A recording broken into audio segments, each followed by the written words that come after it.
15 ayat 24.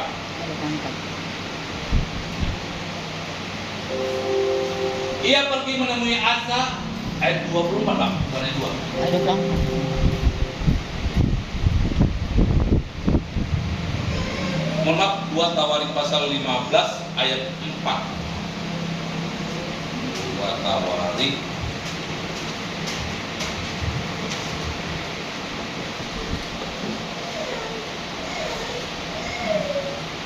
2 Tawarik pasal 15 ayat 4. Tetapi dalam kesesakan mereka berbalik kepada Tuhan Allah orang Israel. Mereka mencarinya dan ia berkenan ditemui oleh mereka. Ini kita belajar dari bangsa Israel. Apa yang dikatakan waktu itu dipimpin sama Raja Asa. Mereka udah buntu menghadapi semua masalah. Masalah demi masalah, masalah demi masalah. Wah, banyak sekali tantangan. Tapi waktu itu Raja Asa karena dia takut akan Tuhan. Kalau kita belajar kembali dari pasal ayat yang kedua, coba kembali Bang ayat yang kedua. Ayat yang kedua. Dia pergi menemui Asa dan berkata kepadanya, dengarlah kepadaku Asa dan seluruh Yehuda dan Benyamin. Tuhan beserta dengan kamu bila mana kamu beserta dengan dia. Bila mana kamu mencarinya, ia berkenan ditemui olehmu. Tetapi bila mana kamu meninggalkannya, kamu akan ditinggalkan. Sebenarnya Tuhan itu dekat. Dia hanya sebatas sejauh doa kita. Waktu kita cari dia, Tuhan hadir. Waktu kita datang memuji Tuhan, Tuhan ada. Waktu kita belajar percaya kepada Tuhan, Tuhan pulihkan. Sama kayak lagu tadi berkata, di saatku tak berdaya, kuasamu yang sempurna. Ketika ku percaya, mujizat itu nyata. Bukan karena kekuatan manusia, kekuatannya seberapa? Mau sekalipun orang tertinggi, dia manusia, terbatas kekuasaan. Kenapa? Manusia adalah ciptaan Tuhan. Berarti Tuhan yang lebih besar daripada manusia. Sehebat apapun dia. Makanya dia berkata, ia berkenan ditemui olehmu, tetapi bila mana kamu meninggalkannya, kamu akan ditinggalkan. Ini yang menjadi persoalan. Kadang-kadang mohon maaf kita Bapak Ibu, udah masalah banyak, mencari Tuhan tuh susahnya minta ampun. Lalu bagaimana kita mau dipulihkan? Bagaimana Tuhan mau memulihkan kita? Mohon maaf, minggu depan akan saya akan sampaikan tentang kita berkenan di hadapan Tuhan. Lebih baik itu dipuji Tuhan daripada dipuji manusia. Itu bagaimana Tuhan mau memulihkan kita, tapi kita tidak berkenan, kita tidak mau mencari dia. Alkitab berkata dalam Amos 5 pasal 5 ayat yang ke-6 berkata, carilah Tuhan maka kamu hidup. Cari Tuhan, bukan cari yang lain. Bukan berarti salah kita bekerja, tidak. Bukan berarti salah kita sibuk dengan dunia, tidak, karena kita masih hidup di dunia. Tapi yang salah ketika kita lupa siapa Tuhan kita. Itu yang salah. Kadang-kadang udah mengalami masalah pun bukan datang mau cari Tuhan. Sombongnya lagi. Baru yang paling susahnya lagi ketika datang kepada Tuhan hanya sesaat. Ini yang susah. Itu yang susah. Kenapa dikatakan begitu? Kita bukan hidup besok selesai. Enggak, kalau besok selesai pergi Tuhan. Kita mengalami perjalanan hidup yang panjang. Oleh sebab itu Alkitab berkata dalam ratapan 3, tak berkesudahan kasih setia Tuhan, selalu baru setiap pagi. Itu karena setiap pagi kita perlukan Tuhan. Bukan hanya satu hari kita perlukan Tuhan, tetapi setiap hari. Ayat yang ketiga. Lama sekali Israel tanpa Tuhan. Ini lama kali waktu itu Israel tanpa Tuhan. Kita belajar dari bangsa Israel. Hari ini bukan Israel, hari ini kita semua yang ada di tempat ini. Yang benar, tanpa Tuhan yang benar, berarti ada Tuhan yang salah. Kenapa saya katakan ada Tuhan yang salah? Mohon maaf, banyak sekarang ngejar kesembuhan, pergi ke dukun. Banyak sekarang mau ngejar kekayaan, pergi ke dukun. Lalu Tuhan kita dibandingkan dengan dukun. Saya mohon maaf, tanpa Tuhan yang benar, tanpa ajaran daripada imam dan tanpa hukum, hidupnya nggak benar di hadapan Tuhan. Ini banyak sekarang. Lebih baik pergi kepada dukun daripada pergi kepada Tuhan. Yang lucunya, pergi kepada dukun rela mengeluarkan biaya besar-besar. Giliran diikuti persembahan untuk Tuhan. Ini yang susah jadi manusia. Jangan itu pendetanya duit aja, duit. Tapi giliran pergi ke dukun sanggup. Ini yang kadang-kadang salah. Giliran belajar memberi persembahan tidak mau. Duit. Kadang-kadang kita ini mau dibolak-balikan setan pikiran kita. Yang saya pikir kadang-kadang ini yang salah, setannya yang lebih hebat apa? Memang manusianya yang mau dipakai oleh setan. Kadang-kadang kita bisa dipakai setan, jangan salah. Tuhan tolong kita semua. Tanpa ajaran daripada imam dan tanpa hukum. Ayat 4-nya Pak. 4. Tetapi dalam kesesakan mereka berbalik kepada ini yang benar. Kalau kita mau Tuhan pulihkan, yang pertama itu kita kembali dari arah yang salah kepada jalan yang benar. Ini yang benar. Berbalik kepada Tuhan Allah orang Israel. Mereka mencarinya dan ia berkenan ditemuinya. Satu perkara Bapak Ibu, Tuhan Yesus selalu setia. Manusia bisa tidak setia. Kenapa saya katakan begitu? Amsal bolak-balik berkata, paling susah nyari orangnya setia. Orang baik banyak, orang setia siapa dapat menemukan? Sifat yang diinginkan oleh seseorang, sifat yang diinginkan oleh Tuhan kepada manusia apa? Satu, kesetiaan. Saya pikir manusia aja pasti pengen setia kan? Kalau misalnya pimpinan dengan bawahan, pengen dia bawahan itu setia. Begitu juga dengan Tuhan. Kesetiaan itu paling susah. Kesetiaan itu terlihat teruji waktu kita punya masalah. Apakah kita bersungut-sungut kepada masalah? Apakah kita mengeluh-mengeluh kepada masalah? Apakah kita menyalahkan Tuhan? Itu ujiannya. Jangan seperti Ayub, menyalahkan Tuhan, menyalahkan ini. Terakhir apa yang terjadi? Lama proses pemulihannya. Sampai kapan Ayub baru pulih? Kalau saya mohon maaf, kalau saya pelajari dari ayat 1 sampai 42, terlalu lama Ayub itu pulih.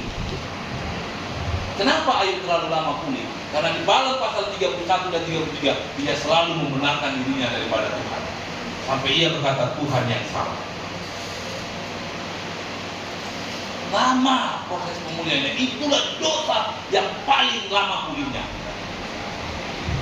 Kenapa Ayub merasa dia lebih benar daripada Tuhan? Karena dia merasa sudah melakukan seluruh perintah Tuhan. Lalu ketika diizinkan sebuah masalah, dia marah kepada Tuhan. Ini kan banyak sekarang manusia begitu. Aku sudah baik, aku sudah berkorban, aku sudah berdoa, aku sudah memuji Tuhan. Ketika ada masalah, apakah kita tetap memuji Tuhan? Kalau Bapak Ibu baca Ayub pasal 1, dari Ayub pasal 2, pasal 2, mulai terjadi pencobaan. Sampai Ayub pasal 41, itu lama sekali proses pemulihan Ayub. Tapi puji Tuhan di ayat 42 dia berkata, aku tahu Tuhan tidak ada rencana yang jahat. Ayub menyadari kesalahannya. Aku salah. Aku percaya semua yang diizinkan Tuhan terjadi ini ada dalam kendalinya Tuhan. Baru dia menyadari akan sebuah kesalahan. Jadi jalan yang benar supaya Tuhan pulihkan kita, kembali kepada Tuhan. Buka Bang, Ayub pasal 42, ayat yang kedua. Ayat yang kedua. Kembali dulu baru Tuhan pulihkan. Lalu jawab iblis, Ayub pasal 42 ayat 2. Aku tahu bahwa engkau sanggup melakukan segala sesuatu dan tidak ada rencanamu yang gagal. Ayub bilang itu, ayat terakhir ini, pasal Ayub ini. Ayat 3-nya Bang. Firmanmu siapakah dia yang menyelidiki keputusan tanpa pengetahuan? Itulah sebabnya tanpa pengertian aku telah bercerita tentang hal-hal yang sangat ajaib bagiku dan yang tidak kuketahui. Ayat 4. Firmanmu dengarlah, maka akulah yang akan berfirman. Aku akan menanyai engkau supaya engkau memberitahu aku. Ayat 5 Bang. Hanya dari kata orang saja aku mendengar tentang engkau, tetapi sekarang mataku sendiri memandang engkau. Ayat 6 Bang. Ini yang Ayub lakukan. Oleh sebab itu aku mencabut perkataanku dan dengan menyesal aku duduk dalam debu dan abu. Apa Apa yang Ayub lakukan supaya dia pulih? Kembali kepada Tuhan. Apakah langsung Ayub pulih? Tidak. Ayat 10-nya berkata, Pak, coba, ini Ayub orang terkaya ini. Lalu Tuhan memulihkan keadaan Ayub setelah ia meminta doa untuk sahabat-sahabatnya. Dan Tuhan memberikan kepada Ayub 2 kali lipat dari segala kepunyaannya dahulu. Kenapa kita lama proses pemulihannya? Karena kita seringkali merasa benar di hadapan Tuhan. Kadang-kadang kita diizinkan Tuhan punya masalah, oh Tuhan yang salah. Aku kan udah orang baik Tuhan. Aku gak neko-neko hidupku Tuhan. Kerja aku bagus, pergi jam 8 pulang jam 5. Bagus aku di rumah, gak bandel-bandel aku. Saat Tuhan izinkan sebuah masalah. Tapi puji syukur di pasal ayat 6 tadi Ayub berkata, oleh sebab itu aku mencabut perkataan. Artinya apa di situ? Ayub kembali berbalik kepada Tuhan. Dia menyadari kalau Tuhan izinkan itu terjadi, semua itu dalam kendalinya Tuhan. Ada maunya Tuhan di balik itu semua. Gak akan pernah ada pelangi kalau tidak ada badai. Gak akan pernah ada naik kelas kalau tidak ada ujian. Gak akan pernah ada mujizat kalau tidak ada masalah. Itu kunci. Jadi bagaimana cara kita memandang sebuah masalah yang membuat kita bisa menang menghadapi apapun. Tuhan tolong kita. Tuhan. Ini kita belajar dari Ayub. Tuhan pulihkan keadaan Ayub 2 kali lipat dari segala kepunyaan. Waktu itu Ayub orang paling kaya di negaranya. Mungkin di negara Indonesia sekarang siapa ya? Siapa orang kaya? Kayak pemilik BCA ya? Hartono saudara. Mungkin waktu itu miskin lah Hartono itu. Lalu Hartono kembali kepada Tuhan. Tuhan kembalikan 2 kali lipat dari apa yang sudah mereka capai. Jadi itu kalau kita mau dipulihkan Tuhan. Ayo hari ini jangan kita keraskan hati. Karena tadi di ayat saya tadi ada berkata, tetapi kamu sudah. Berarti ada satu masalah di situ. Manusia pada dasarnya tidak mau kembali. Ada kekerasan hati. Ada kekerasan hati. Hari ini kita belajar untuk melembutkan hati kita ya. Tuhan tolong kita semua. Tuhan tolong. Tuhan tolong. 2 Tawarik pasal 7 ayat yang ke-14. 2 Tawarik pasal 7 ayat yang ke-14. Dan umatku yang atasnya namaku disebut merendahkan diri, berdoa dan mencari wajahku, lalu berbalik dari jalan-jalannya yang jahat, maka aku akan mendengarnya dari surga dan mengampuni dosa mereka serta memulihkan negeri mereka. Janji Tuhan itu ya dan amin. Kalau Tuhan bilang kalau kau kembali, apa dikatakannya? Namaku disebut berarti kita menyembah Tuhan, mengakui Yesus. Baru merendahkan diri berarti punya sikap rendah hati. Berdoa, mencari wajah Tuhan berarti cari wajah Tuhan itu sama dengan mencari Tuhan. Lalu berbalik dari jalan-jalan yang jahat, ini bertobat. Maka Tuhan akan mendengar dari sorga dan mengampuni dosa mereka serta memulihkan negara mereka. Hari ini mungkin bicara tentang bangsa Israel. Hari ini kita bicara tentang mungkin pribadi kita. Hari ini kalau kita mau Tuhan pulihkan, ayo kita cari Tuhan, kita kembali, kita lupakan semua masa lalu. Biarlah itu masa lalu itu jadi guru bagi kita. Masa lalu itu biarlah berlalu. Tapi Tuhan mau lihat masa depan bersama Tuhan. Itu yang mau Tuhan lihat. Bukan masa lalu terus kita lihat. Jangan selalu terikat dengan yang namanya masa lalu. Masa lalu itu biarkanlah jadi pengalaman yang berharga, jadi guru bagi kita, agar suatu saat kita tidak kembali ke jalan yang salah. Saya percaya Amsal 23 ayat 18 berkata masa depan kita ada dan harapan kita tidak akan pernah hilang kalau kita kembali kepada Tuhan. Amin. Tuhan tolong kita semua. Kalau kita kembali, hidup kita mau dipulihkan, ayo lupakan yang lalu. Masa lalu biarlah berlalu. Kayak lagu orang dunia bilang kan, masa lalu biarlah masa lalu, ya. Yang lalu dah biar berlalu.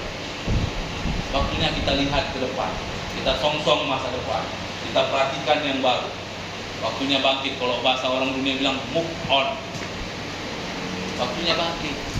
Yang sudah Tuhan izinkan terjadi, jadikanlah pengalaman. Jadikanlah guru terbaik. Jadikanlah tempat kita belajar untuk kita tidak jatuh ke dalam lubang yang sama. Itu Tuhan tolong kita semua ya. Itu yang pertama. Kembali ke dalam Yesaya 30 ayat 15. Yesaya pasal 30 ayat 15. Itu yang pertama. Yang pertama kita bertobat. Yesaya pasal 30 ayat yang ke-15.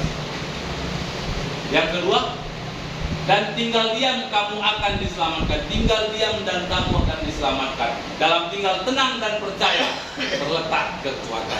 Yang kedua itu kita tinggal tenang dan percaya terletak kekuatan. Tinggal tenang dan percaya itu artinya belajar berserah kepada Tuhan. 1 Petrus 4 ayat 7 berkata, jadilah tenang supaya kamu bisa berdoa. Kenapa banyak orang tidak bisa berdoa? Karena gelisah. Aduh, kayak mana besok makan apa aku? Kayak mana kerjaanku? 1 Petrus 4 ayat 7. 1 Petrus 4 ayat 7. Kenapa kita nggak bisa mengalami mujizat Tuhan? Karena itu kita nggak bisa belajar tenang. Orang yang tenang itu adalah orang yang bisa belajar berserah kepada Tuhan. Kesudahan segala sesuatu sudah dekat. Karena itu kuasailah dirimu dan jadilah tenang supaya kamu dapat berdoa. Yang Tuhan mau tuh belajar percaya kepada Tuhan bahwa rencana Tuhan itu indah pada waktunya. Belajar berserah, ini Tuhan masalahku, ku kasih samamu. Aku percaya ada kekuatan dari Engkau. Ada satu kisah di Alkitab yang membuat saya cukup diberkati Tuhan, yaitu namanya Daud. Daud ini bukan gampang. Mohon maaf Bapak Ibu, semakin tinggi pohon itu semakin kencang anginnya, betul ya? Semakin tinggi posisinya semakin berat godaan dan tantangannya, betul ya?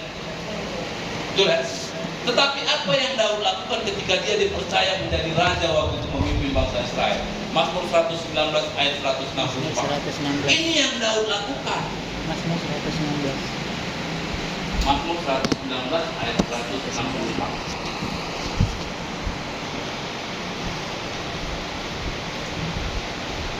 7 kali dalam sehari aku memuji-muji Engkau. Daud bilang, gak ada kekuatanku. Salah satu kekuatanku hanya ada pada Tuhan. Jadi ngapain aku terakhir? Aku hanya bisa kasih waktuku sama Tuhan. Hanya belajar berserah kepada Tuhan. Ngapain berserahnya? Memuji Tuhan. Daniel waktu dia mau diperhadapkan ke dalam gua singa, di waktu kapan Daniel kenal Tuhannya? Waktu Daniel memuji Tuhan dan menyembah. Waktu dia naik ke atas pokok rumahnya, di sana dia berdoa 3 kali sehari. Apa yang dia lakukan? Dia memuji-muji Tuhan, dia berdoa. Dia memuji-muji Tuhan, dia berdoa. Dia memuji-muji Tuhan, dia berdoa. Waktu dia punya masalah, dia datang kepada Tuhannya, bukan datang kepada raja waktu itu. Sama seperti Daud. Daud mau ngadu sama siapa lagi? Dia orang tertinggi. Mau ngadu sama siapa lagi Daud di sini? Dia raja. Ngadu sama rakyatnya, malu. Nggak cocok kau jadi raja, turun aja kau, kata rakyatnya. Lalu apa yang Daud lakukan? Satu-satunya tempatku berharap hanya kepada Tuhan. 7 kali dalam sehari aku memuji-muji Engkau karena hukum-Mu yang adil. Karena Daud menyadari salah satu kekuatanku hanya ada di dalam Tuhan. Bukan gampang jadi raja Bapak Ibu. Jangan pernah lihat, oh jadi raja enak, fasilitasnya enak. Oh mohon maaf, capek. Jadi pemimpin itu capek, berat, tapi bukan berarti tidak bisa. Susah, bukan berarti tidak bisa. Bagaimana supaya kita naik kelasnya? Bagaimana kita diberkati oleh Tuhan? Kekuatan kita hanya ada di dalam Tuhan. Daud menyadari kekuatan itu tidak ada. Daud menyadari kehebatan itu tidak ada. Sekalipun aku raja, kekuatanku hanya ada di dalam Tuhan. Waktu Daud menghadapi masalah, apa yang dia katakan? Tuhan tolonglah aku, dengarkanlah doaku. Mazmur pasal 123. Mazmur 123 ayat 1 sampai 4. Ini Daud loh, raja. Kemana dia mengadu? Nah, kita kadang-kadang mohon maaf, sama siapa kita ngadu? Keluarga kita yang hebat, tetangga kita, saudara kita. Siapa mau kita? Manusia dia masih Bapak Ibu terbatas. Orang dunia aja mohon maaf menyadari kekuasaan itu tidak ada yang abadi. Yang sifatnya di dunia ini tidak ada yang abadi. Kekuasaan itu, yang abadi itu apa? Hanya ada di dalam Tuhan. Nah ini yang bicara kepadamu, aku melayangkan mataku, ya engkau yang bersemayam di surga. Ini Daud ngomong, dia memuji Tuhan, menyembah Tuhan. Ayat 2 Pak. Lihat seperti mata para hamba-hamba laki-laki memandang kepada tangan tuannya, seperti mata hamba perempuan memandang kepada tangan nyonyanya. Demikianlah mata kita memandang kepada Tuhan Allah kita sampai Ia mengasihani kita. Jadi Daud menyadari, aku mau tetap memandang Tuhan sampai apa? Sampai Tuhan mengasihani aku. Artinya sampai Tuhan menjawab doa. Ayat 3-nya Pak. Kasihanilah kami ya Tuhan, kasihanilah kami. Enggak ada Daud bilang, kasihanilah kami. Di mana Daud bisa merendahkan dirinya? Hanya ada di dalam Tuhan. Jika kita menghadap Tuhan, rendahkanlah hatimu dan rendahkanlah dirimu. Sebab kami sudah cukup kenyang dengan penghinaan. Oh, udah capek kali Daud ini. Menghadapi masa lalu, dihina-hina terus. Jadi raja dihina-hina, yang baik pun kita buat salah, yang benar pun kita buat salah. Kita ingatkan manusia kadang-kadang salah. Betul ya? Daud bilang, udah kenyang aku Tuhan, kasihanilah aku Tuhan.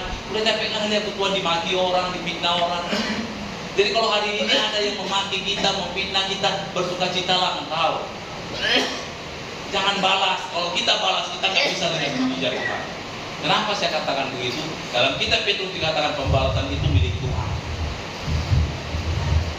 Saya beberapa hari yang lalu baru menghadapi satu pergumulan yang cukup berat. Hampir saya bilang orang tua saya bilang kemarin saya menyerah. Jadi betul stres. Beberapa yang lalu salah satu bagian dari mobil itu hilang, diambil orang. Aku udah bilang orang tua saya coba dan menyerah. Aku bilang pasang tuh bagus, pasang tuh bagus Pak. Dan menyerah, pusing Pak. Tapi satu ketika waktu aku 2 pagi Tuhan ingatkan aku. 1 Korintus 12 ayat 9 itu berkata begini, cukuplah kasih karuniaku kepadamu. Langsung waktu itu saya putuskan, saya keliling toko spare part Kota Medan, saya cari barang itu. Saya cari barang itu, saya telepon yang biasa mekanik saya, kapan ada waktu untuk masangnya. Saya mau hari Minggu mobil ini tetap dipakai. Cepat, saya sudah mau stres. Saya bilang, capek aku Pak. Capek aku. Menyerah aku. Mungkin kita beda pembinaan, mungkin ada pembinaan, ada tantangan yang lain. Semua kita punya tantangan yang berbeda. Saya bilang menyerah. Kami saya sudah frustasinya, saya bilang, saya nggak mau ngapa-ngapain. Begitu hari sewa untuk kerja, saya bilang aku mau ngopi lah dulu. Ngopi lah, aku habis ngopi aku baca lah buku apa namanya, buku firman Tuhan, buku rohani. Pas waktu itu tentang kerendahan hati. Di situ saya baca, saya udah pusing. Saya kalau stres nggak mau pegang yang lain. Ingat ya, kalau kita punya masalah stres, jangan coba-coba lari ke tempat yang salah. Akhirnya saya putuskan, saya nggak mau diganggu dulu, saya mau baca buku. Habis baca buku, saya pulang, saya berdoa lagi, Tuhan. Apa doaku waktu aku berdoa, Tuhan, ampunilah orang yang mengambil barang ini. Selamatkanlah jiwanya, Tuhan.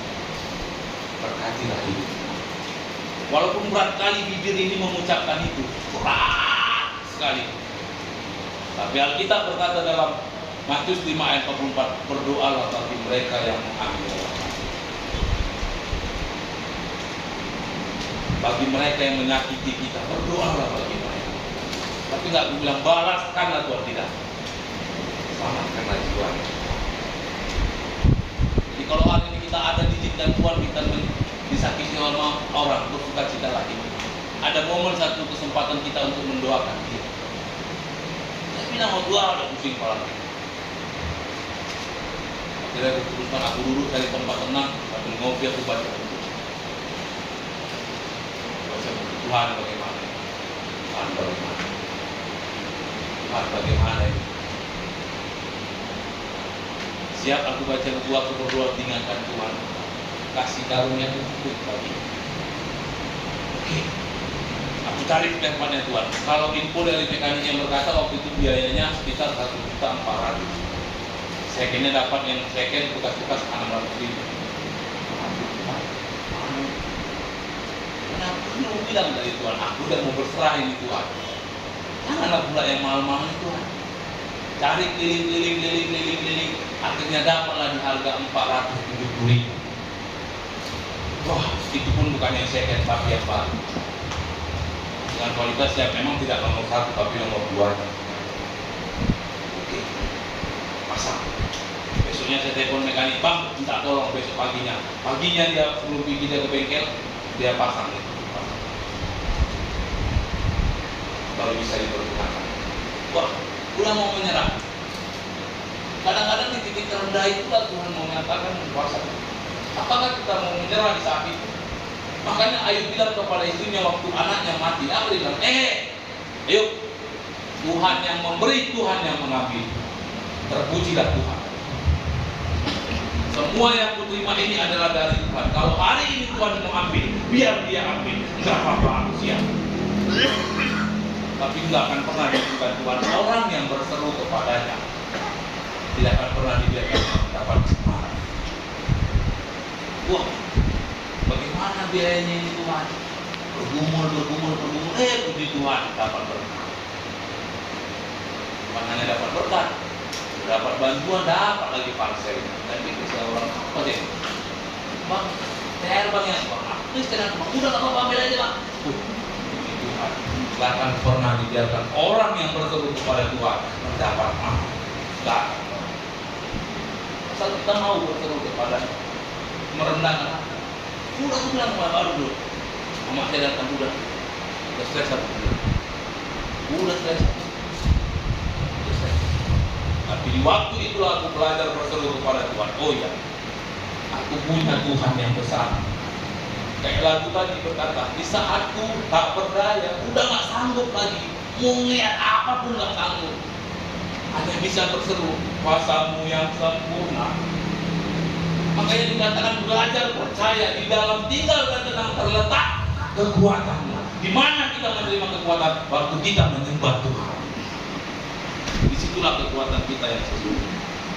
Kalau saya nggak menyembah Tuhan, saya sibuk dengan perkara dunia. Mohon maaf, mungkin tinggallah Tuhan. Mohon maaf. Saya nggak bilang sama orang tua saya waktu itu saya kira. Tapi puji Tuhan, aku ingat apapun ceritanya, larilah kepada Tuhan. Mau seberat apapun masalah kita, jangan pernah coba-coba lari kepada manusia. Belajarlah lari kepada Tuhan. Ini yang Daud lakukan. Jiwa kami sudah cukup kenyang dengan orang-orang merasa aman dengan penghinaan, orang-orang yang sombong. Daud menang. Tapi di ayat 2 tadi dia berkata, kasihanilah aku Tuhan. Daud menyadari kekuatanku nggak ada, kemampuanku terbatas, tapi aku punya Tuhan yang tak terbatas. Amin. Itu yang terbatas. Belajar kita berseru kepada Tuhan. Belajar kita berseru kepada Tuhan. Jangan kepada manusia nggak mampu. Kita manusia hanya bisa melakukan apa yang menjadi bagian kita, memberikan yang terbaik dalam tugas kita, melakukan yang terbaik dalam pelayanan kita, bekerja dengan sungguh-sungguh, belajar dengan sungguh-sungguh. Selebihnya biarkan Tuhan lakukan bagian Tuhan. Makanya Mazmur berkata, 1.000 boleh rebah di sisi kiri, 10.000 boleh rebah di sisi kanan. Daud menyadari nggak ada 1.000 musuhku di kiri, 10.000 di kanan, mau kemana aku lari? Mati aku. Tapi ayat Daud berkata, aku mau pandang Tuhan. Meskipun 1.000 tangan manusia, mungkin manusia mau menjatuhkan kita, mungkin manusia mau menghancurkan kita. Tapi Daud berkata, aku pandang Tuhan. Kekuatan kita nggak ada. Kalau manusia kita pandang apa? Terbatas. Tapi kalau kita pandang Tuhan, kita punya Tuhan yang besar. Mau 1.000 tangan manusia menarik kita jatuh, untuk kita jatuh. Daud bilang, aku punya Tuhan yang besar. Gak mampu kita. Daud bilang, gak mampu aku Tuhan. Dan Daud minta mohon, minta kasihani lah. Daud bilang, cukuplah Tuhan. Jangan orang berbuat jahat kepada kita, kita balas. Biarkan dia berbuat jahat. Kita lakukan bagian kita, mengasihaninya dan mengampuninya. Pasti ada pembelaan dari Tuhan. Tuhan tolong. Ayat terakhir, Matius 11 ayat 28. Matius 11 ayat 28.